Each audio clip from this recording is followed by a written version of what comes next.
Crossbar ৩ বললে অনেকেই চিনে না, কিন্তু চায়নাবাদ বললে সবাই চিনে। আপনারা কি জানেন চায়নাবাদ নামকরণটা কিভাবে হলো? সিরাজগঞ্জের যমুনা নদীর ভাঙন রোধ ও গতিপথ নিয়ন্ত্রণের জন্য নির্মিত ক্রসবার ৩ অর্থাৎ চায়নাবাদ মূলত একটি আধুনিক প্রকৌশল কাঠামো। শহর রক্ষা বাঁধ হিসেবে শুরু হলেও কালের বিবর্তনে এটি বর্তমানে জেলার অন্যতম প্রধান পর্যটন কেন্দ্র। ক্রসবারটি নির্মাণ কাজে চায়না প্রযুক্তি এবং কংক্রিট ব্লকের শক্তিশালী ব্যবহার করা হয়েছিল।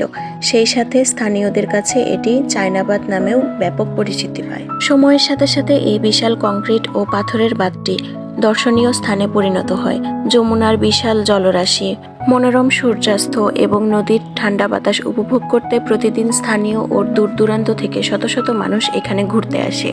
ক্রসবার ৩ সংলগ্ন এলাকায় পরিবেশ বান্ধব বায়ুবিদ্যুৎ অর্থাৎ উইন্ডমিল প্রকল্প চালু করা হয়েছে। যমুনার তীরে এই বিশাল টারবাইনগুলো বিদ্যুৎ উৎপাদনের পাশাপাশি পুরো এলাকার সৌন্দর্য বহুগুণ বাড়িয়ে দিয়েছে। ভিডিওটি কেমন লেগেছে সবাই কমেন্ট করে জানাবেন। ভালো থাকবেন সবাই। আল্লাহ হাফেজ।